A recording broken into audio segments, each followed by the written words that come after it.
मसीह यीशु के कादर अजीम नाम में आप सबकी सलामती हो। मैं आप सबको हमारे हर रोज की बाइबल रीडिंग के प्रोग्राम में खुशामदीद कहती हूँ। मेरे अजीजों, कल हमने खुदावंद के कलाम में से खरूज की किताब उसके 11वें बाब को सीखा था, बल्कि परसों हमने खुदावंद के कलाम में से खरूज की किताब उसके 11वें बाब को सीखा था। और आज हम अपनी बाइबल रीडिंग को आगे बढ़ाते हुए खुदावंद के कलाम में से खरूज की किताब उसके 12वें बाब की 14वीं आयत तक खुदावंद के कलाम को पढ़ेंगे, जिसमें से खास जो है वो फसा का हवाला है। और यूं तो हम जो है वो रेगुलर बेसिस पर पूरे चैप्टर को खत्म करते हैं, लेकिन आज का जो चैप्टर है इसकी गालबन जो है वो टोटल 50 आयात हैं, और इसलिए हम इनको इकट्ठा नहीं पढ़ेंगे। और इसमें जितना कुछ पाया जाता है इस चैप्टर में, जितनी बातों का जिक्र है, जितनी रस्मों का जिक्र है, ये रस्में बहुत ही खास हैं कौम बनी इसराइल को सीखने के लिए और फिर मसीह को समझने के लिए। ये बहुत ही ज्यादा खास बातें हैं और इसलिए अच्छा होगा, बेहतर होगा कि हम थोड़ी आयत पर बात करके और डिटेल में इसके बारे में सीख सकें। सो मेरे साथ बाइबल मुकद्दस अपनी खोलिए और खुदावंद के कलाम में से खरूज की किताब उसके 12वें बाब को निकालें। और इसके पहली आयत से यूं लिखा है, फिर खुदावंद ने मुल्के मिस्र में मूसा और हारून से कहा कि ये महीना तुम्हारे लिए महीनों का शुरू और साल का पहला महीना हो। बस इसराइलियों की सारी जमात से ये कह दो कि इसी महीने के 10वें दिन हर शख्स अपने आबाई खानदान के मुताबिक घर के पीछे एक बर्रा ले, और अगर किसी के घराने में बर्रा को खाने के लिए आदमी कम हो तो वो और उसका हमसाया जो उसके घर के बराबर रहता हो, दोनों मिलकर नफरी के शुमार के मुआफिक एक बर्रा ले रखें। तुम हर एक आदमी के खाने की मिकदार के मुताबिक बर्रा का हिसाब लगाना। तुम्हारा बर्रा बेऐब और यकसाला नर हो, और ऐसा बच्चा या तो भेड़ों में से चुन कर लेना या बकरियों में से, और तुम उसे इस महीने की 14वीं तक रख छोड़ना। और इसराइलियों के कबीलों की सारी जमात शाम को उसे ज़िबा करे, और थोड़ा सा खून लेकर जिन घरों में वो उसे खाएं उनके दरवाजों के दोनों बाजुओं और ऊपर की चौखट पर लगा दें, और वो उसके गोश्त को उसी रात आग पर भूनकर बेखमीरी रोटी और कड़वे साग पात के साथ खा लें। उसे कच्चा या पानी में उबाल कर हरगिज ना खाना, बल्कि उसको सर और पाए और अंदरूनी अज़ा समेत आग पर भून कर खाना, और उसमें से कुछ भी सुबह तक बाकी ना छोड़ना। और अगर कुछ उसमें से सुबह तक बाकी रह जाए तो उसे आग में जला देना। और तुम उसे इस तरह खाना, अपनी कमर बांधे और अपनी जूतियां पाँव में पहने और अपनी लाठी हाथ में लिए हुए तुम उसे जल्दी जल्दी खाना, क्योंकि ये फसह खुदावंद की है। इसलिए कि मैं उस रात मुल्के मिस्र में से होकर गुजरूंगा और इंसान और हैवान के सब पैलौठों को जो मुल्के मिस्र में हैं मारूंगा, और मिस्र के सब देवताओं को भी सजा दूंगा। मैं खुदावंद हूँ। और जिन घरों में तुम हो उन पर वो खून तुम्हारी तरफ से निशान ठहरेगा, और मैं उस खून को देखकर तुमको छोड़ता जाऊंगा। और जब मैं मिस्रियों को मारूंगा तो वबा तुम्हारे पास फटकने भी नहीं कि तुमको हलाक करे। और वो दिन तुम्हारे लिए एक यादगार होगा, और तुम उसको खुदा की ईद का दिन समझकर मानना। तुम उसे हमेशा की रस्म करके उस दिन को नस्ल दर नस्ल ईद का दिन मनाना। खुदावंद के पाक कलाम पढ़े और सुने जाने पर खुदावंद की बरकत हो, खुदावंद का शुक्र हो। मेरे अजीजों, खुदावंद के कलाम में से खरूज की किताब उसके 12वें बाब की हमने पहली आयत से लेकर 14वीं आयत तक खुदावंद के कलाम को सीखा है। और इससे पहले जब हमने खरूज की किताब को पढ़ना शुरू किया, पहले बाब से लेकर 11वें बाब तक हमने पढ़ा, तो हमने बड़ी तरतीब से इस बात को डिटेल से सीखा कि किस तरह से कौम बनी इसराइल जो कि मिस्र में रहते हुए जुल्म सहती है, तकलीफों को बर्दाश्त करती है, और खुदा जो है वो अपने वादा के मुताबिक इस कौम को मिस्र की गुलामी से, फिरौन की गुलामी से छुड़ाना चाहता है, निजात दिलाना चाहता है। और इनको निजात दिलाने के लिए खुदा जो है वो मूसा को चुनता है, मूसा का चुनाव करता है, और मूसा जो है वो खुद कौम बनी इसराइली है। और हम देखते हैं कि वो इस कौम बनी इसराइल का हिस्सा तो है, और वो लावी के घराने से, लावी जो कि याकूब का बेटा था, उसी की नस्ल से जो है वो मूसा की पैदाइश हुई। और मूसा को खुदा ने खास जो है उसे चुन लिया ताकि कौम बनी इसराइल के लोगों को मिस्र की गुलामी से जो है वो निजात दिला सके। और हम देखते हैं, हमने सीखा कि मूसा जब कौम बनी इसराइल की तरफ से उठता है, خدا کے حکم کے مطابق ہارون کو اپنے ساتھ لے کر فرعون بادشاہ کے پاس جاتا ہے اور خداوند کی بات اس سے کہتا ہے، خداوند کا حکم اسے دیتا ہے، اور فرعون جو ہے وہ صاف خدا کے حکم کو ماننے سے انکار کر دیتا ہے، موسیٰ کی بات کو ماننے سے، ہارون کی بات کو ماننے سے انکار کر دیتا ہے، اور یہاں تک کہ جو معجزات اسے خدا کی طرف سے دکھائے جاتے ہیں وہ ان کی بھی حقارت کرتا ہے، ان کو بھی حقیر جانتا ہے اور ماننے سے انکار کر دیتا ہے۔ اور فرعون بادشاہ کی سخت دلی اور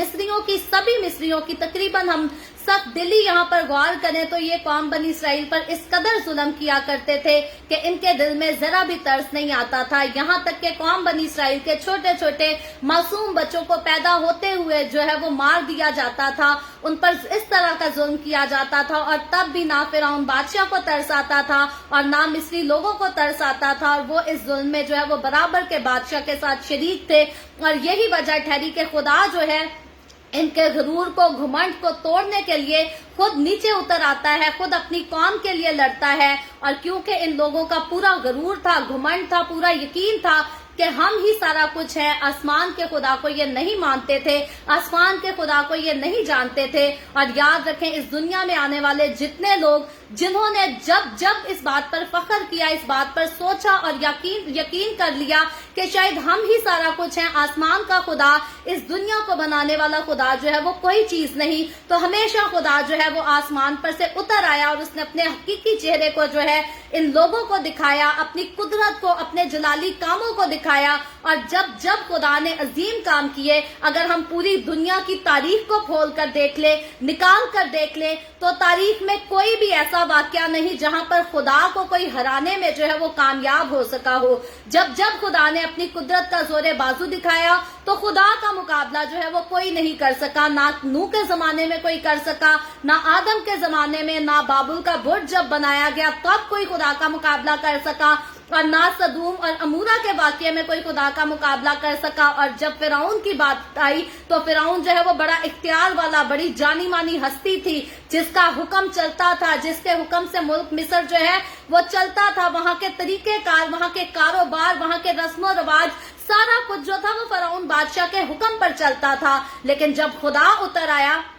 کہ وہ فرعون بادشاہ کے ساتھ خود جنگ کرے تو پھر فرعون بادشاہ میں جو ہے وہ ذرا سی بھی قوت، قدرت اور طاقت نہیں کہ وہ خدا کے سامنے جو ہے وہ کھڑا بھی رہ سکے۔ تو یاد رکھے خدا کے سامنے انسان جو ہے وہ کھڑا بھی نہیں رہ سکتا، اور اگر انسان کبھی سوچے کہ میں خدا کا کبھی مقابلہ کروں گا تو فرعون جیسی اہم کانہ حرکت اگر کوئی بھی کرے گا تو فرعون جیسی ہی سزا جو ہے وہ اسے ملے گی، اور وہ اس سزا کا جو ہے وہ حقدار ہوگا۔ اور یہاں ہم دیکھتے ہیں کہ فرعون اس قدر غرور، گھمنڈ اور تکبر سے بھر چکا تھا کہ آخرکار خدا جو ہے وہ اترنے کا فیصلہ کرتا ہے۔ تو بہت ساری 10 قسم کی آفتیں جو ہے وہ قوم بنی اسرائیل پر آئیں، خدا کی طرف سے لائی گئیں، تاکہ قوم بنی اسرائیل کے لوگوں کے ساتھ خدا کی محبت کو جو ہے وہ مصری لوگ دیکھیں، جانیں، اور مصریوں نے خوب خدا کی قدرت کو دیکھا، جس میں سے ہم نے پچھلے چیپٹرز میں سے سیکھا کہ بہت سارے مصری لوگ جو تھے وہ اب موسیٰ کی عزت بھی کرنے لگ گئے تھے، خدا کو بھی ماننے لگ گئے تھے، لیکن وہ سارے لوگ جنہوں نے اپنے دلوں کو سخت کیا اور فرعون بادشاہ کی بات مانتے رہے، انہوں نے ہمیشہ خدا کی طرف سے جو ہے وہ نقصان ہی اٹھایا، اور پھر وہ جو نقصان تھا وہ صرف وقتی طور کا نہیں، کیونکہ جب ہم نے 11ویں چیپٹر میں دیکھا کہ اب خدا جو ہے وہ آخرکار 10 آفتیں جو اس نے ملک مصر میں قوم بنی اسرائیل کی وجہ سے اس پر نازل کی، اب ان آفتوں کا جو ہے وہ خاتمہ ہونے کا ٹائم آتا ہے، اور آخری آفت کا جو ہے وہ اعلان ہو جاتا ہے، کیونکہ 9 ہفتے تو گزر چکی، اب 10ویں آفت ہے، اور یہ آخری آفت ہے جس میں مصری قوم کے سارے پہلوٹے بیٹوں کو جو ہے وہ مار دیا جائے گا، اور صرف انسانوں کے بیٹے نہیں بلکہ مویشیوں کے بیٹے بھی، مویشیوں کے بھی جو پہلوٹے ہیں ان کو بھی مارا جائے گا۔ اور یہ اناؤنسمنٹ جو ہے یہ آخری اناؤنسمنٹ تھی خدا کی طرف سے، جس کو موسیٰ نے جو ہے وہ 11ویں چیپٹر میں کیا، اور بڑے غصے کے ساتھ وہ فرعون بادشاہ کے پاس سے جو ہے وہ روانہ ہو جاتا ہے، کیونکہ اب اصلی وقت ہے جب خدا ایک ایسے قہر کو نازل کرنے والا ہے جو اس سے پہلے نہ کبھی ملک مصر میں خدا کی طرف سے نازل ہوا اور نہ اس کے بعد نازل ہوگا۔ تو یہ قہر جو ہے پیلوٹوں کی موت کا، یہ بہت بڑا ماتم تھا مصر کے لوگوں کے لیے اس دور میں، اور اس سے پہلے بھی ایسا ماتم نہیں تھا، اس سے بعد بھی جو ہے وہ کبھی ایسا ماتم نہیں ہوا۔ اور اب ہم دیکھتے ہیں کہ وہ ماتم اس سے پہلے ہو، اس سے پہلے خدا جو ہے وہ اپنی قوم کے لوگوں سے بھی بولتا ہے، اپنی قوم کے لوگوں کے ساتھ بھی کلام کرتا ہے۔ خدا نے مصریوں کو تو وارن کر دیا، ان کو آگاہی دے دی کہ اب جو आफत आएगी वो इस किस्म की आफत होगी, लेकिन अब जब खुदा के अपने लोगों ने मुल्क मिस्र की गुलामी से निकलकर आजाद होना है, तो अब खुदा जो है वो उनको भी एक बड़ी खूबसूरत जिम्मेदारी देता है। और जब हम 12वें चैप्टर को देखेंगे तो इसमें एक जिम्मेदारी नहीं, इस चैप्टर को जो है वो 3 हिस्सों में डिवाइड किया गया है। और आज तो हम सिर्फ फसा के ताल्लुक से सीख रहे हैं,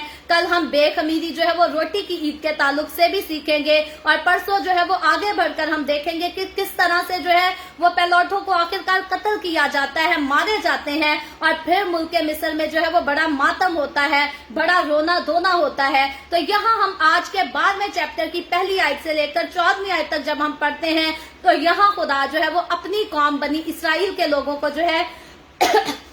वो तैयारी करने का हुक्म देता है कि अब उनके जुल्मों का, उनकी मुसीबतों का, उनकी तकलीफों का जो है वो इख्तिताम हो चुका है और अब उनके आजाद होने का वक्त आ चुका है। अब गुलामी के घर से निकलकर वादे की सरजमीन की तरफ रवाना होने का जो है उनका वक्त आ चुका है। और बड़ी खूबसूरती से 12वें बाब की पहली आयत से ये वाकया जो है ये शुरू होता है। लिखा है, फिर खुदावन ने मुल्क मिस्र में मूसा और हारून से कहा। तो फिर हम देखते हैं कि खुदा ने जो लीडर मुकर्रर किए थे वो मूसा और मूसा का भाई जो है वो हारून था। और फिर खुदा जो है वो दोबारा इनसे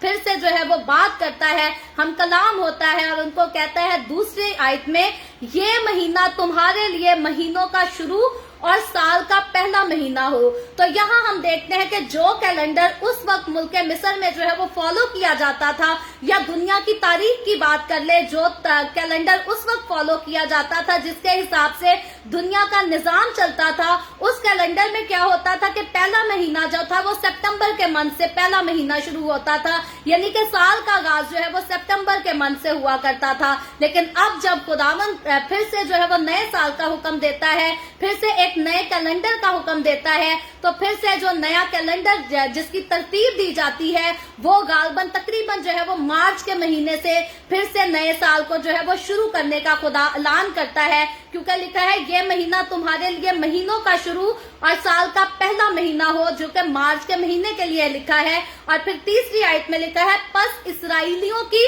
सारी जमात से ये कह दो कि इसी महीने से 10वें दिन हर शख्स अपने आबाई खानदान के मुताबिक घर पीछे एक बर्रा ले। तो अब ये हुक्म जो खुदा की तरफ से फसा का हुक्म जारी होने जा रहा है, इसके लिए खुदा जो है वो साफ ऐलान करता है, जैसे खुदा ने इब्राहिम से कहा खतना जो है वो कौम बनी इसराइल के हर मर्द को कराना होगा, यानी कि तेरी नस्ल के सारे लोग जो मेरे होंगे वो खतना कराएंगे। तो अब खतने के बाद याद रखे, पहला हुक्म खुदा ने जो पहली रस्म दी थी, पहला जो हुक्म दिया था वो खुदा ने बाप इब्राहिम को जो है वो खतने का दिया था, और अब ये दूसरी रस्म जो है, दूसरा हुक्म जो है खुदा की तरफ से जो जारी होता है, ये भी पूरी कौम बनी इसराइल के लोगों के लिए जारी होता है। और फिर एक बार के लिए नहीं, ये वन टाइम नहीं है कि एक बार तुम लोगों ने फसा कर ली बस फारिग हो गए, बल्कि ये है हर साल खुदा कहता है कि इसी महीने और इन्हीं दिनों में ये ईद जो है तुमने मनाया करनी है। और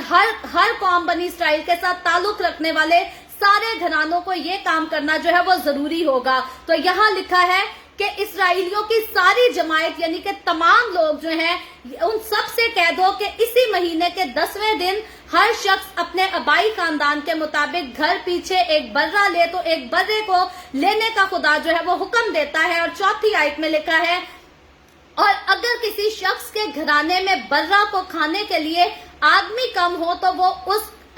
तो वो और उसका हमसाया जो उसके घर के बराबर रहता हो, दोनों मिलकर नफरी के शुमार के मुआफिक एक बर्रा ले रखे। तो अब खुदा यहाँ पर बर्रा लेने का हुक्म तो करता है, लेकिन खुदा खास एक और बात कहता है कि वो बर्रा उतने ही लोगों के बीच में ज़बा किया जाए, कुर्बान किया जाए, जितने लोग जो है मुकम्मल मिलकर उसके गोश्त को खा सके। और अगर एक खानदान में इतने लोग काफी नहीं कि एक बर्रे के गोश्त को खा सके, और जिस टाइम उसे खाने का हो उसी टाइम उसे खत्म किया जाए, गोश्त रखने की जो है वो भी खुदा ने उनको इजाजत नहीं दी थी। तो यहाँ खुदा जो हमको मशवरा भी देता है कि अगर किसी खानदान में इनफ लोग नहीं जो बर्रे के गोश्त को एक वक्त में खत्म कर सके, तो वो अपने कौम बनी इसराइल से रिलेटेड जो उनके नेबर्स हैं, पड़ोसी हैं, उनको भी शामिल करें और वो सारे एक ही बर्रे को लेकर जो है वो मेरे लिए ज़बह कर सके एक रस्म के तौर पर। और लिखा है, तुम हर एक आदमी के کھانے کی مقدار کے مطابق برہ کا حساب لگانا.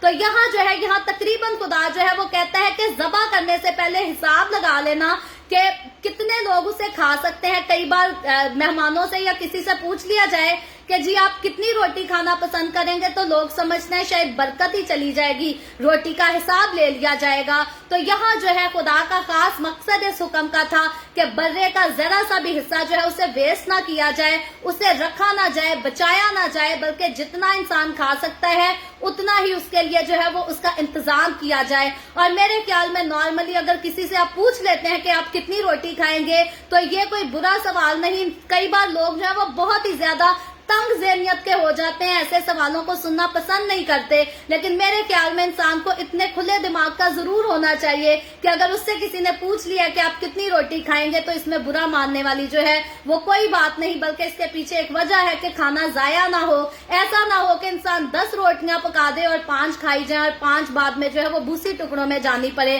تو اس لیے یہ سوال جو ہے اس کو کبھی برا نہیں منانا چاہیے. تو یہاں خدا جو ہے خدا بھی یہی حکم دیتا ہے کہ اس حساب سے کہ جتنے لوگ اس کو کھانے کے قابل ہوں اتنے ہی حساب سے جو ہے وہ برہ بھی لینا. اور پھر 5ویں آیت میں لکھا ہے تمہارا برہ بے عیب اور یکسالہ نر ہو, اور ایسا بچہ یا تو بھیڑوں میں سے چن کر لینا یا بکریوں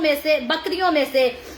اور پھر 6 آیت میں لکھا ہے اور تم اسے اس مہینے کی 14ویں تک رکھ چھوڑنا, اور اسرائیلیوں کے قبیلوں کی ساری جماعت شام کو اسے ذبح کرے. تو اب ہم دیکھتے ہیں کہ جب 5ویں اور 6 آیت پر ان 2 آیتوں پر غور کریں تو ان کو بڑے غور سے سننے والی بات ہے اور ان پر بڑے غور کرنے والی بات ہے, کیونکہ یہ جو فصح ہے آگے یسوع مسیح کی جب قربانی کا ذکر آتا ہے تو یاد رکھیں جس نے قوم بنی اسرائیل کی اس پہلی فصح کو سمجھ لیا وہ یسوع کی قربانی کو سمجھنے میں جو ہے وہ بالکل بھی کنفیوز نہیں ہوتا. تو 5ویں آیت میں خاص برے کے لیے حکم دیا گیا ہے کہ تمہارا برہ جو ہے وہ بے عیب اور یکسالہ نر ہو. یعنی کہ جو برہ تم نے لینا ہے پہلی بات تو اس کو بے عیب ہونا چاہیے, اس میں کسی قسم کا جو ہے وہ عیب نہیں ہونا چاہیے, کوئی گناہ نہیں ہونا چاہیے. اور یہ برہ جو ہے یہ آگے یسوع مسیح کی جو ہے یہ پیشن گوئی بھی کرتا ہے, کیونکہ یہاں پر تو ایک برے کی صورت میں برے کو لے کر قربان کرنے کے لیے کہا گیا ہے, لیکن آخرکار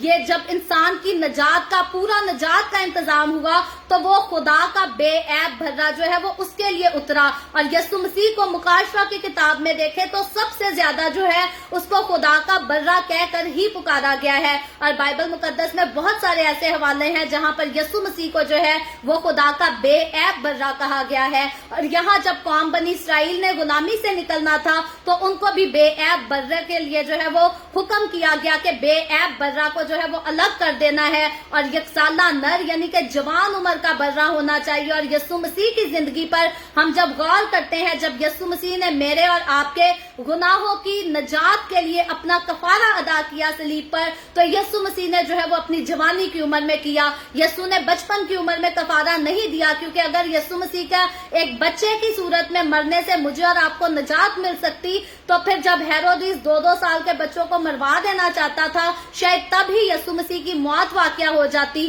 اور یاد رکھیں اگر ایسا ہو جاتا تو میری اور آپ کی ہماری نجات کا کام جو ہے وہ نامکمل رہتا, کیونکہ نجات پانے کے لیے یسوع مسیح کے لیے ضروری تھا کہ وہ اپنی جوانی کی عمر میں یعنی کہ نکسالہ یر کی صورت میں ہو, نر کی صورت میں ہو کر جو ہے وہ اپنے آپ کو صلیب پر قربان کرے, اور اسی بے عیب برے کی قربانی سے میں اور آپ ہم ہمیشہ کے لیے ابدی خلاصی حاصل کر سکے, گناہوں کی غلامی سے نجات حاصل کر سکے. تو یہاں ہم دیکھتے ہیں جب قوم بنی اسرائیل کی نجات کا وقت آ چکا ہے, یہ بھی غلامی سے نجات کا وقت تھا لیکن یہ مصر کی غلامی سے نجات کا وقت تھا. تو یہاں پر حکم جو ہے وہ سیم تھا کہ یکسالہ نر برہ لینا ہے اور بے عیب برہ لینا ہے, لیکن یہ نجات جو ہے یہ صرف مصر کی غلامی سے. لیکن جب یسوع مسیح کی بات آتی ہے تو یسوع مسیح نے جب فدیہ دیا تو یسوع مسیح نے بھی بے عیب صورت میں, کیونکہ یسوع مسیح کے لیے لکھا کہ یسوع مسیح جو ہے وہ خدا کا بے عیب برہ ہے جو میرے اور آپ کے ہمارے گناہ اٹھا لیے جاتا ہے.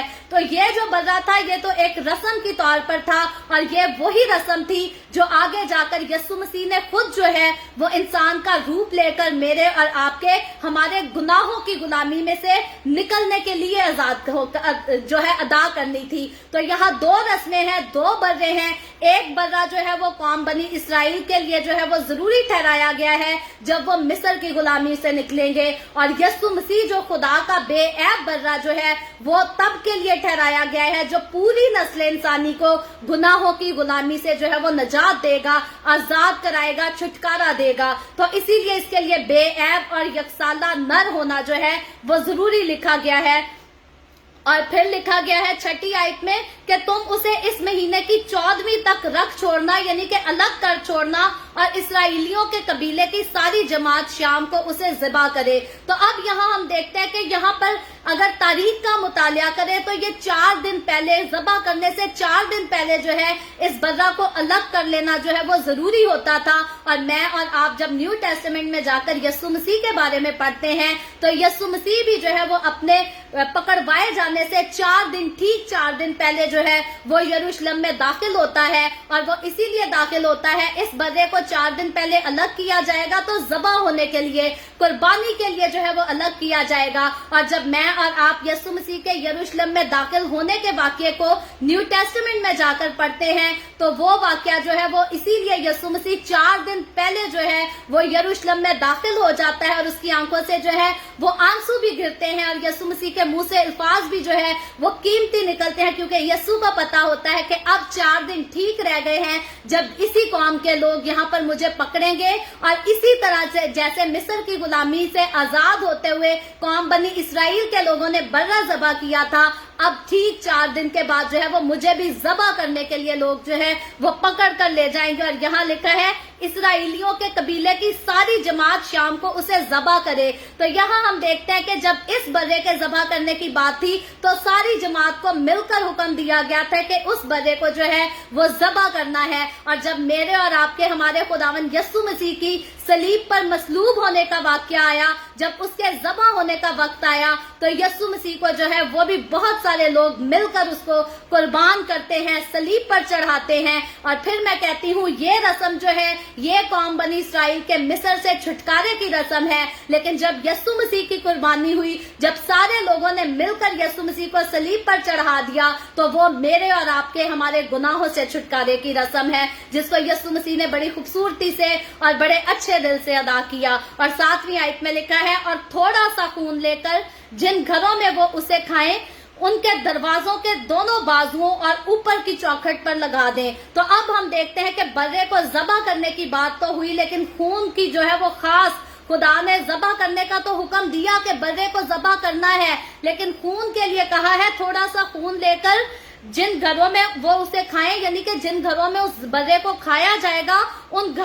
گھروں کے چوکھٹوں پر, دروازوں پر جو اس خون کا لگانا بھی ضروری ہے, اس خون کو لگانے کا بھی حکم دیا گیا. اور پھر جب ہم یسوع کی موت کی طرف دیکھتے ہیں تو اس برے کا خون کیوں قیمتی تھا, کیونکہ جس گھر کے باہر اس برے کا خون لگا ہوگا اس گھر کو جو ہے وہ بچا لیا جائے گا, اس گھر کے اندر جو ہے وہ موت داخل نہیں ہوگی. اور جب یسوع مسیح کے خون کی باری آ جاتی ہے, جب بات یسوع مسیح کے خون کی آتی ہے تو جس زندگی پر, جس گھرانے پر یسوع مسیح کا خون چھڑکا ہوگا, موت یعنی کہ ابدی موت جو جہنم والی موت ہے وہ اس زندگی میں داخل نہیں ہو سکے گی.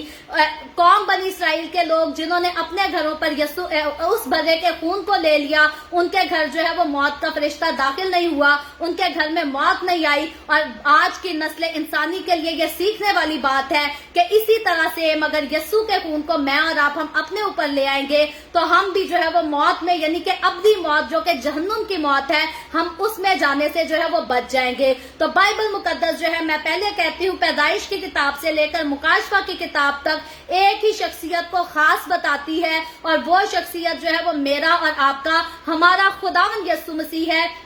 जिसकी बात पैदाइश की किताब उसके 3 बाब से शुरू हुई और मुकाशफा की किताब उसके आखिरी बाब तक चलती है। और इसी बर्रे का जो है वो आना जरूरी था ताकि मेरे और आपके गुनाहों का कफारा हो सके। और ये बर्रा क्योंकि कौम बनी इसराइल में से आना था, इसीलिए खुदा ने इस कौम को चुनने के लिए ऐसे करामात किए, ऐसी रस्में कायम की, ऐसे करिश्मात दिखाए, ऐसी अपनी कुव्वत, कुदरत और ताकत दिखाई ताकि इस दुनिया में खुदा का नाम जो है वो एक यादगार बन जाए, ताकि मैं और आप आसानी से जब इन वाकयात को पढ़ें तो ये समझ सके, जान सके कि यस्सु का आना जो है वो मेरे और आपके, हमारे सब की नजात के लिए जो है वो जरूरी था। और अगर यस्सु ना आता तो मेरा और आपका कफारा ना होता। हम सेम इसी तरह से कह सकते हैं कि जिस तरह से इस रस्म को बखूबी तौर पर एहतियात के साथ निभाने के लिए खुदा ने कौम बनी इसराइल को हुक्म दिया था, अगर ये खुदावन के हुक्म के मुताबिक बर्रे को ज़बह ना करते, उसका गोश्त ना खाते, उसका खून ना लगाते,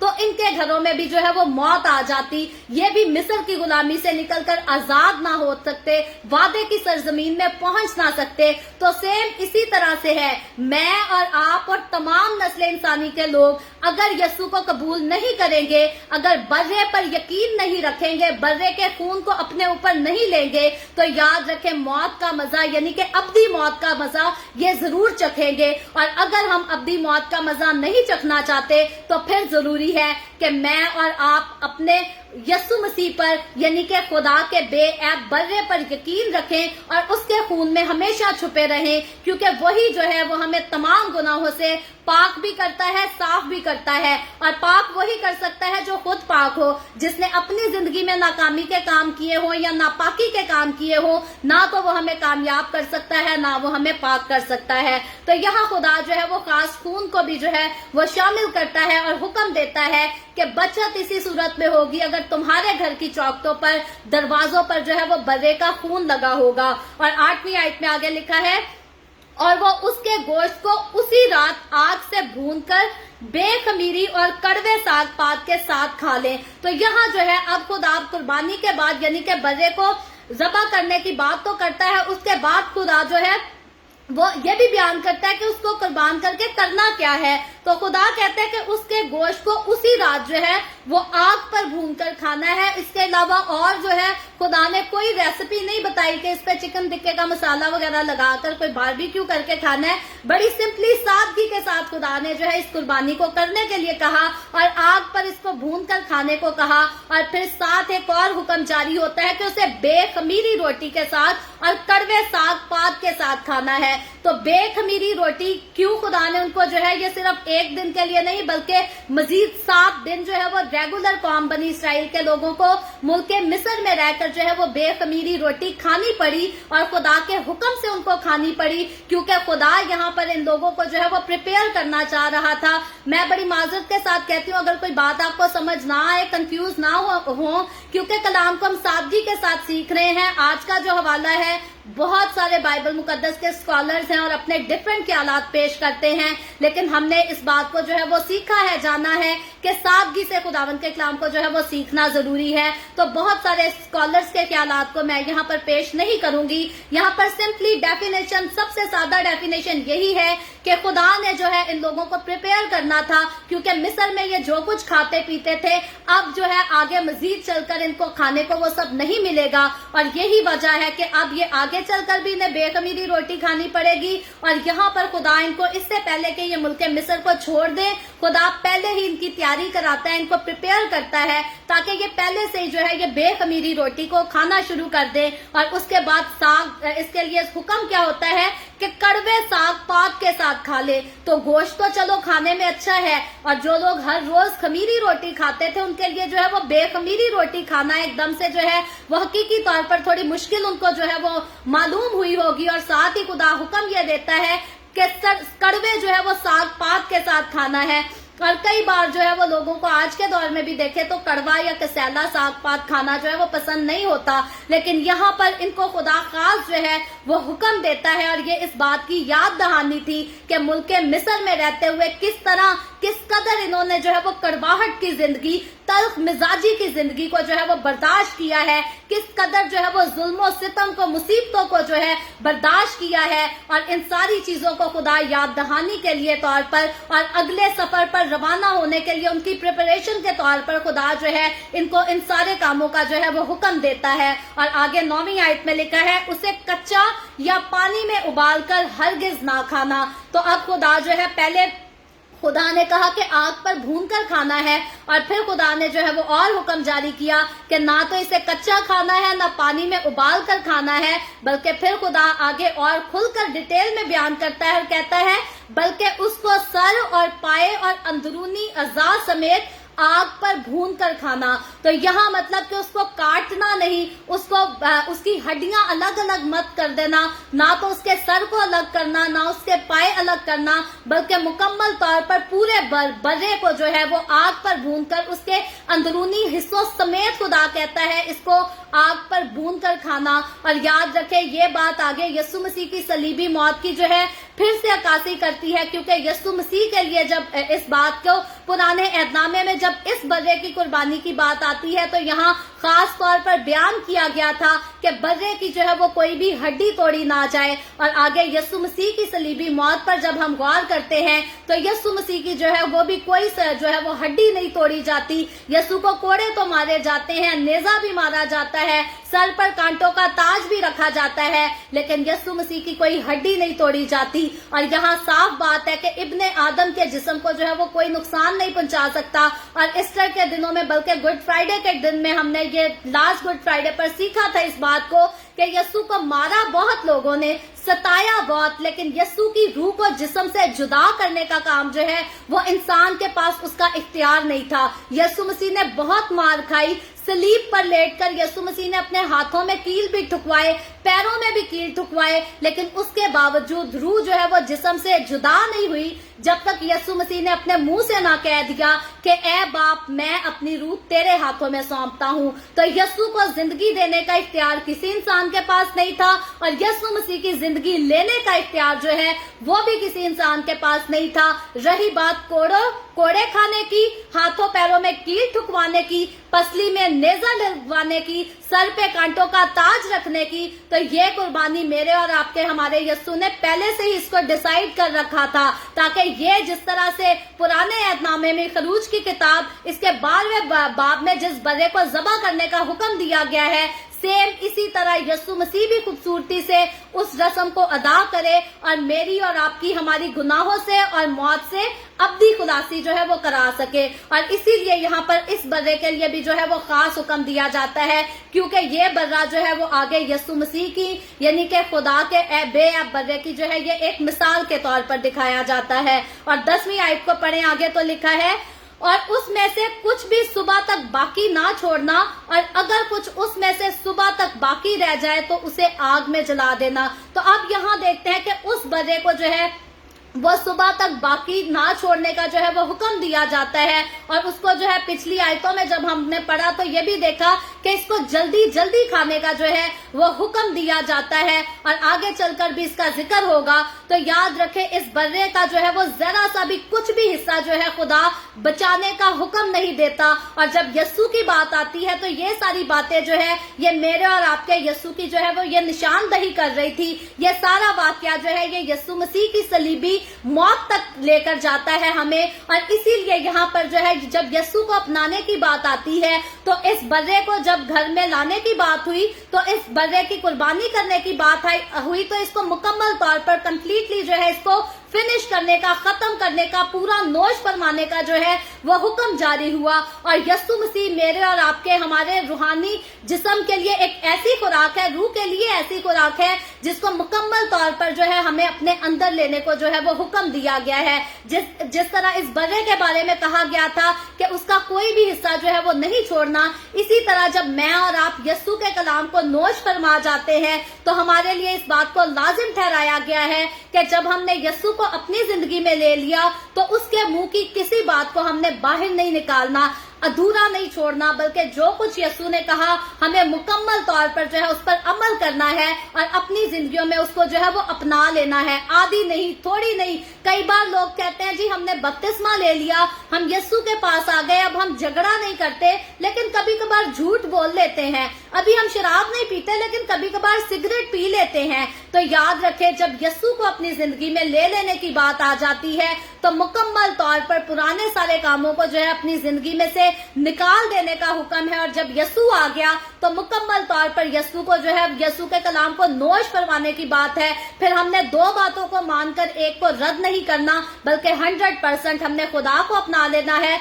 और उसी की पैरवी करनी है। और 11वीं आयत में आगे लिखा है, और तुम उसे इस तरह खाना, अपनी कमर बांधे और अपनी जूतियां पांव में पहने और अपनी लाठी हाथ में लिए हुए तुम उसे जल्दी जल्दी खाना, क्योंकि ये फसह खुदावन की है। तो अब फिर यहाँ पर जो है वो साफ वर्ड लिखा गया है कि तुम इसको किस तरह से खाना, पूरी तैयारी, पूरी प्रिपरेशन करके, क्योंकि इन्होंने निकलना था, वो इनके छुटकारे की रात थी। और लिखा है तुम उसे इस तरह खाना, अपनी कमर बांधे और अपनी जूतियां पांव में पहने और अपनी लाठी हाथ में लिए, यानी कि कंप्लीट प्रिपेयर होकर, तैयारी करके। तो यहाँ जब हम यीशु मसीह को एक्सेप्ट करने की बात करते हैं तो ये तो बर्रा था जो कौम बनी इसराइल को जो है वो मिस्र की गुलामी में से आजाद करने के लिए एक रस्म के तौर पर जो है वो उसके लिए उसका हुक्म जारी किया गया था। लेकिन जब मेरी और आपकी, हमारी गुनाहों की गुलामी से आजाद होने की बात होती है, तो जब मैंने और आपने, जब हमें यीशु को कबूल किया है, या बाकियों ने जब यीशु के पास आना है, उसको कबूल करना है, तो याद रखें अपनी पूरी तैयारी करके करना है। ऐसे नहीं कि हमारा दिल जो है वो फिर से पिछले ख्यालात सोचे कि भाई हमें ये भी छोड़ना पड़ेगा, हमें ये भी छोड़ना पड़ेगा, बल्कि जब भी यीशु के पास कोई आए तो पूरी तैयारी के साथ आए, खुशी के साथ, दिलेरी के साथ आए। जैसे इन लोगों को बड़ी दिलेरी के साथ खुदा ने जो है वो तैयारी करने के लिए कहा कि अब जल्दी जल्दी जो कुछ करना है, देर नहीं लगानी। ऑलरेडी बहुत साल जो है वो जुल्म को बर्दाश्त कर चुके, मुसीबतों को बर्दाश्त कर चुके, तंगियां देख चुके। तो अब जो है इन तंगियों से, अब जुल्म से, मुसीबत से जो है वो आजाद होने का वक्त है, छुटकारे का वक्त है। और इसी तरह जब इंसान का गुनाह की गुलामी से निजात का वक्त आ जाता है तो फिर इंसान को देर नहीं करनी, उसे जल्दी जल्दी करना है और जल्दी जल्दी जो है वो खुदावंद यीशु के कलाम को मुकम्मल तौर पर नोश फरमा जाना है, अपने दिल की तख्ती पर लिख लेना है, ताकि जब ये कौम बनी इसराइल के लोगों के लिए मिस्र से निकलने की बात है तो अब ये लौट कर वापस मुल्क मिस्र में आ नहीं सकेंगे। फिर अब ये चाहे या ना चाहे, वापसी का इनका जो है वो कोई रास्ता नहीं। तो इसी तरह जब इंसान यीशु के पास आ जाता है तो खुदावन फरमाता है कि वापसी की तरफ तुम लोगों ने जो है वो नजर नहीं करनी कि हम पीछे क्या करते रहे। और खुदावन का कलाम एक इतना खूबसूरत रास्ता है मेरे अजीजों, कि कोई बदकारियां करता हुआ, कोई जिनाकारियां करता हुआ, कोई डाकुओं की तरह चोरियां करता हुआ, डकैतियां करता हुआ भी जब अपने गुनाहों से इकरार करके खुदावन के पास आ जाता है तो खुदावन उसके पिछले सारे गंदे से गंदे, घिनौने से घिनौने गुनाहों को जो है वो माफ कर देता है और खुदावन उसको गले लगा लेता है। और खुदावन ऐसे ही गुनाहगारों को जो है वो हर रोज बुलाता है और कहता है कि मेरे पास वापस आ जा, क्योंकि मैंने तेरा फिदिया दिया है। तो खुदावन का कलाम जो है वो मुझे और आपको मौत से, यानी कि अब्दी मौत से, आग और गंधक की झील से आजाद करने के लिए बुलाता है, और दूसरी बात गुनाहों की गुलामी से आजाद करने के लिए। और जब गुनाहों की गुलामी पर नजर करें, निगाह करें, तो गुनाहों की गुलामी जो है वही अब्दी मौत है। गुनाहों की गुलामी ही इंसान को जो है वो आग और गंधक की झील की तरफ लेकर जाती है, क्योंकि यीशु की पैरवी जो है वो तो इंसान को नए आसमान, नई जमीन, नए यरूशलेम की तरफ लेकर जाती है। लेकिन गुनाह की गुलामी में रहना जो है वो इंसान के लिए नहायत ही बहुत बड़ी एक हमाकत वाली बात है। और बहुत सारे लोग हैं, जब मिस्र की बात करें, फिरौन बादशाह की बात करें, तो इन्होंने जब खुदा के कलाम को बार बार सुना, खुदा के अजीब कामों को बार बार देखा, तो आखिर भी जो है ये आखिर तक जब भी मूसा और हारून इनके पास जाते होंगे, ये हकीकी तौर पर उनका मजाक भी उड़ाते होंगे, उनको टीज भी करते होंगे, और जब वो चले जाते होंगे पीछे से हुटिंग भी करते होंगे, क्योंकि जब किसी ने किसी की बातों को तस्लीम नहीं करना होता तो फिर वो यही कर सकता है कि मजाक उड़ाता है, हुटिंग कर लेता है, टीज कर लेता है। लेकिन याद रखें, इनके मजाक उड़ाने का, इनकी इनकी हुटिंग का, इनके टीज करने का और खुदा के काम की, खुदा के नाम की हकारत करने का जो अंजाम हुआ, इनका अंजाम जो है वो बहुत ही बुरा था। तो आज भी अगर इंसान कभी भी खुदा के कलाम को सुनने के बाद उसकी हकारत करने की कोशिश करे, खुदा के खादमों का मजाक उड़ाने की कोशिश करे, कलाम पर हुटिंग करने की कोशिश करे या खादमों को टीज करने की कोशिश करे, तो उसको जो है एक बार फिरौन का अंजाम जरूर पढ़ लेना चाहिए, जान लेना चाहिए कि खुदा जो है वो ऐसे लोगों का मुकाबला करता है। और बाइबल मुकद्दस साफ फरमाती है कि खुदा मगरूरों का मुकाबला करता है, गरूर, घुमंड और तकब्बुर से भरे हुए लोगों का मुकाबला करता है और उनको मार गिराता है, उनको हलाक करता है। और इसीलिए मैं और आप जब हम खुदावंद के पास आने की बात करें तो खुदावंद का शुक्र है, जब हमने तौबा की तो हमने जल्दी जल्दी की और फौरन अपने जिंदगियों को जो है वो खुदावंद को दे दिया। लेकिन वो लोग जिन्होंने अभी ऐसी जल्दी नहीं की, जो अभी तक इंतजार कर रहे हैं कि हम अपनी जिंदगी में इसको भी खुश कर लें, उसको भी खुश कर लें और मरने से पहले जो है वो तौबा कर लेंगे। कई लोगों ने तो सोचा होता है कि मैं 30 साल का होकर बपतिस्मा लूंगा, 30 साल से पहले मैं सारे काम कर लूं, और इंसान को पता नहीं कि उसने 30 साल का होना भी है या नहीं। कई लोगों ने सोचा होता है जी मैं 40 साल का होकर, बच्चे थोड़े बड़े हो जाएंगे, फिर बपतिस्मा ले लूंगा, तौबा कर लूंगा, तब तक थोड़ी ऐशो इशरत में जिंदगी गुजार लूं। अयाशी भी तो करनी है ना, दुनिया में आए हैं तो दुनिया के मजे भी तो लेने हैं। बहुत सारे लोग हैं हमारे मुंह पर जो है वो ऐसी बातें करते हैं जब उन्होंने तौबा करने से इनकार किया करना हो। तो याद रखें, इंसान की जिंदगी के दिन का जो है वो किसी को नहीं पता, कौन से दिन कब हमें मौत आ जानी है, कौन सी रात इंसान की कब्र के अंदर लिखी है, इसके बारे में किसी इंसान को जो है वो नहीं पता। और इसीलिए जब तौबा की बात आती है तो हमेशा जैसे आपने खुदावंद के कलाम को सुना है, वही वक्त जो है वो आपका तौबा करने का वक्त है, वही वक्त आपका कबूलियत का वक्त है। और जैसे तौबा करनी है वैसे ही खुदावंद के कलाम को मुकम्मल तौर पर, पूरे तौर पर जो उसको नोश फरमा लेना है, ताकि फिर आप खुदावंद के कलाम के खिलाफ जो है वो गुनाह ना कर सके। और ये सारी जो फसा की रस्म है, ये याद रखें, ये सारी जो है ये इसी तरह ईमानदार के यीशु मसीह के कफारे पर ईमान लाने और उसके साथ कामिल होकर चलने के वाकयात को जो है वो पेश करती है। ये सेम जो है एक नबूवत के तौर पर चैप्टर है। और आगे 12वीं आयत में लिखा है, इसलिए कि मैं उस रात मुल्क मिस्र में से होकर गुजरूंगा और इंसान और हैवान के सब पैलौठों को जो मुल्क मिस्र में है मारूंगा और मिस्र के सब देवताओं को भी सजा दूंगा, मैं खुदावंद हूँ। तो यहाँ खुदा कहता है कि ये सारा काम तुमने पूरी तैयारी के साथ करना है और जल्दी जल्दी करना है। और क्यों करना है? क्योंकि उस रात जो है मैं खुद मुल्क मिस्र में से होकर गुजरूंगा और फिर इंसान और हैवान सारों के पैलौठों को जो है वो मारूंगा। और फिर खुदा सिर्फ पैलौठों को मारने की बात नहीं करता, बल्कि कहता है उस मुल्क मिस्र के जो देवता है, मैं उन देवताओं को भी मारूंगा। वो देवता मुल्क मिस्र के लोगों के लिए तो खुदा हो सकते हैं, लेकिन आसमान के खुदा के नजदीक वो किसी काम की ना चीज है। खुदा जो है वो उनको एक पल में जो है वो गर्क कर सकता है, खात्मा कर सकता है उनको। और इसीलिए खुदा कहता है कि अब वो वक्त आ चुका है कि मैं खुद आऊंगा और मैं उनको मारूंगा और मुकम्मल तौर पर जो है उनको नेस्त और नाबूद कर दूंगा और मैं उनके किए की उनको जो है वो सजा दूंगा। और याद रखे, वो लोग जो समझते हैं कि हमारी सजा का वक्त नहीं आना, हमें जो मर्जी करते जाएं, जितनी मर्जी सख्त दिली के साथ लोगों के साथ पेश आते रहे, वो लोग इस बात को जरूर जान ले कि खुदावंद एक दिन जरूर आएगा और वो उन लोगों को मारेगा, मार गिराएगा और हलाक कर देगा। इसीलिए मुझे और आपको, हमें हर वक्त, हर रोज, हर पल, हर घड़ी जो है वो खुदा के खौफ में रहने की जरूरत है। क्योंकि मेरा और आपका, हमारा खुदा, इसराइल का खुदा, इब्राहिम, इसहाक और याकूब का खुदा, मूसा का खुदा, हारून का खुदा जो है वो गयूर खुदा है, गैरत वाला खुदा है। वो नेकों का तो साथ देता है लेकिन बदों को जो है वो हमेशा हलाक करता रहा है, अब भी करता है और आइंदा जाकर फ्यूचर में भी करता रहेगा। और 13वीं आयत में आगे लिखा है, और जिन घरों में से तुम हो उन पर वो खून तुम्हारी तरफ से निशान ठहरेगा। तो अब यहाँ पर खुदा जो है वो खास उस खून की बात करता है जो कि उस बर्रे का खून होगा। और खुदावन फरमाता है कि वो खून जो है तुम्हारे दरवाजे की चौखटों पर जो है वो एक निशान की तरह होगा, निशान ठहरेगा। और मैं उस खून को देखकर तुमको छोड़ता जाऊंगा और जब मैं मिस्रियों को मारूंगा तो वह बात तुम्हारे पास भटकने की भी नहीं कि तुमको हलाक करे। तो यहाँ खुदा साफ जो है इस बात का ऐलान करता है कि जिस घर की चौखट पर वो खून होगा बर्रे का, उस घर के अंदर मौत नहीं आएगी, उस घर को मैं नुकसान नहीं पहुंचाऊंगा, और जिन घरों पर वो खून नहीं होगा उन घरों को जो है वो नुकसान पहुंचाया जाएगा, उन घरों के अंदर मौत दाखिल होगी, और जिन घरों के अंदर मौत दाखिल होगी उन घरों में जो है वो मातम होगा, पछतावा होगा, बेचैनी का आलम होगा, तल्खी का आलम होगा। और इसीलिए याद रखे वो बर्रे का खून जो है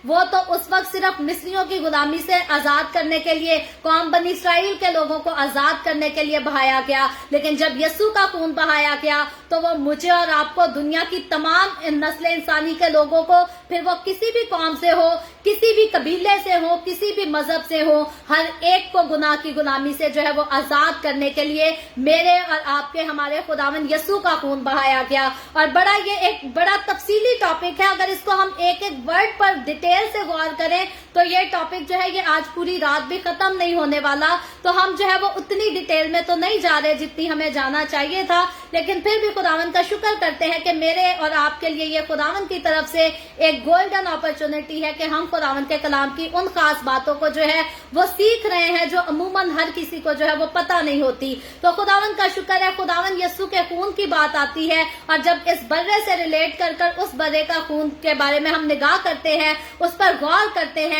तो वाकई यस्सु मसीह ने जो है वो बड़ा खूबसूरत काम किया है कि वो आसमान को छोड़कर जमीन पर आ गया और उसने इंसान की शक्ल इख्तियार की ताकि मेरे और आपके, हमारे गुनाहों का जो है वो कफारा दे सके। और जब यस्सु के कफारे की बात करें तो आज जिन जिंदगियों पर यस्सु का खून लगा है उन जिंदगियों को कोई भी नुकसान नहीं पहुंचा सकता। शायद लोग हमें गोली से मार दे, शायद लोग खंजर चलाकर हमें कत्ल कर दे, शायद लोग हमारा गला घूंट कर हमें मार दे, लेकिन याद रखे अब्दी मौत की जब बात आती है तो हमें मारने वाले लोग जो है वो तो अब्दी मौत मरेंगे, लेकिन अगर हमें मार भी दिया जाए तो खुदावन का कलाम बताता है कि अब्दी मौत का जो है वो मुझ पर और आप पर, हम पर कोई इख्तियार नहीं, क्योंकि मेरे और आपके ऊपर जो है यस्सु मसीह, हमारे खुदावन यस्सु मसीह, खुदा के बेऐब बर्रे का खून लगा है। तो खूबसूरत बात सीखने की ये बात है, फायदा मुझे और आपको, अगर हम कहे कि मुल्क मिस्र में कौम बनी इसराइल ने बर्रे को कुर्बान किया, उसको आग में भून कर खाया, तो वो उन्होंने खाया था, वो उनकी आजादी थी। लेकिन जब हम यस्सु की बात करें तो मैंने और आपने, जब हमने यस्सु के कलाम को नोश फरमाया तो ये मेरी और आपकी, हमारी आजादी है, ये मेरी और आपकी, हमारी नजात है। और वो नजात है जिसको चाह कर भी ये दुनिया मुझसे और आपसे, हमसे कभी नहीं छीन सकती। दुनिया शायद हमारी खुशियां हमसे छीन ले, दुनिया शायद हमारे जज्बात को हमसे छीन ले, दुनिया शायद हमारी वक्ती तौर की दौलत को, हमारे घरों को हमसे छीन ले, हमारी सरजमीन को हमसे छीन ले, लेकिन जब अब्दी बात आती है, अब्दी जिंदगी की बात आती है, अब्दी नजात की बात आती है, तो वो कोई कौम, कोई कबीला, कोई मजहब, कोई इख्तियार हमसे छीन ही नहीं सकता, क्योंकि जब तक मुझ पर और आप पर, हम पर यस्सु मसीह का, खुदा के बेऐब बर्रे का खून लगा है, तो हम पर कोई नुकसान नहीं आ सकता, हम पर कोई आंच नहीं आ सकती। और याद रखें एक बात से अक्सर कात लोग जो है वो कंफ्यूज हो जाते हैं, लोग समझते हैं शायद बर्रे का खून आ गया तो अब काफी है। एक और बात मैं खास ऐड करना चाहूंगी, जिस जिंदगी पर बर्रे का खून आ जाता है, जरूर है कि वो जिंदगी जो है वो रूहुल कुद्स के साथ मामूर हो, क्योंकि बर्रे का खून जो है वो तो मेरी और आपकी नजात दही की जो है, नजात याफ्ता होने की जो है वो अलामत ठहराया जाता है। लेकिन जब रूहुल कुद्स से हम मामूर हो जाते हैं, उससे भर जाते हैं, तो वो हमें उस जो है वो नजात में कायम रखने के लिए हमें इनाम के तौर पर दिया गया। तो बहुत सारे लोग हैं समझते हैं, शायद हमने मुंह से इकरार कर लिया कि यस्सु मसीह खुदा का बेटा है और अब दुनिया में रहकर जो मर्जी करते जाएं, ये बात काफी हो जाती है। लेकिन मेरे नजदीक अगर हम फसा की ईद के इस हवाला को, खरूज की किताब के इस हवाला को 12वें बाब की पहली आयत से लेकर मैं इसकी आखिरी आयत तक की भी बात करूं, तफसील से इस बात को सीख लें, इन सारी बातों पर गौर करें। लेकिन अगर होली स्पिरिट को हम बीच में ऐड नहीं करते, उसका जिक्र नहीं करते, तो याद रखें यस्सु की कुर्बानी पर यकीन लाने का भी कोई फायदा नहीं, क्योंकि जब भी कोई किसी का हो जाता है तो उसको कोई ना कोई इनाम तो जरूर देता है। जब कोई दुल्हा अपनी बीवी को अपने पास ले आता है तो वो जरूर उसको कोई इनाम देता है, जिससे वो इस बात की यकीन दहानी उसे कराता है کہ اب تو मेरी है, मैंने तुझे अपना बना लिया है। बल्कि यहाँ पर रूहुल कुद्स की एक जब खास रस्म की बात आती है तो उसको हम मंगनी की रस्म से जब भी जो है वो तशबीह दे देते हैं कि जब किसी औरत को किसी मर्द के लिए तय कर लिया जाता है, मुकर्रर कर लिया जाता है, तो उसको ठहरा दिया जाता है कि अब ये मेरी है, ये मेरी होने वाली दुल्हन है। तो यीशु मसीह ने रूहुल कुद्स जो है वो भी हमें एक ऐसे ही इनाम के तौर पर दे दिया है। तो खून यीशु ने बहाया ताकि मैं और आप हम नजात याफ्ता हो सके। और रूहुल कुद्स जब यीशु ने हमें दिया तो वो इसलिए दिया ताकि मैं और आप हम उस नजात में जो है वो कायम रह सके। तो खूबसूरती की बात है, हम फसा के बारे में सीख रहे हैं, लेकिन फसा के बारे में सीख जाना काफी नहीं जब तक हम रूहुल कुद्स से जो है वो मामूर ना हो और रूहुल कुद्स की अहमियत को ना जाने। तो मैं और आप जब हम यीशु पर ईमान ले आए, खुदा के बेअब बर्रे पर ईमान ले आए, तो रूहुल कुद्स को जानना और हासिल करना मेरे और आपके हम सब के लिए जरूरी है। जिन्होंने हासिल कर लिया उनके लिए हम खुदावंद का शुक्र करते हैं, लेकिन जिन्होंने अभी तक हासिल नहीं किया, याद रखें नजात में कायम रहने के लिए रूहुल कुद्स पास होना ये एक वाहिद रास्ता है। क्योंकि जब तक रूह आपके अंदर नहीं आता, खुदा का रूह आपके अंदर नहीं आता, आप कमजोर हैं, आप बेऐब जिंदगी जो है वो नहीं गुजार सकते। और इसीलिए खुदा जो है, खुदा कौम बनी इसराइल को बर्रा तो देता है, लेकिन आगे चलकर इनकी रहनुमाई करने के लिए खुदा ने इनको लीडर दिए हुए थे। वो मूसा था और हारून था, और फिर खुदा खुद इनके साथ बातें करता था। और मुझे और आपको जब हमें खुदा ने बेस्ट लीडर दिया है, वो रूहुल कुद्स, वो हॉली स्पिरिट है, वो जब हमारे साथ है तो जबरदस्त खूबसूरती से वो हमारी रहनुमाई करता है। और जब आज आगे चलकर हम देखते हैं 14वीं आयत, जो कि आज की हमारी आखिरी आयत है, इसमें लिखा है, और वो दिन तुम्हारे लिए एक यादगार होगा और तुम उसको खुदावंद की ईद का दिन समझकर मनाना। तुम उसे हमेशा की रस्म करके उस दिन को नस्ल दर नस्ल ईद का दिन मनाना। तो यहाँ हम देखते हैं कि फसह की ईद का जो हुक्म है वो कौम बनी इसराइल में सबसे पहले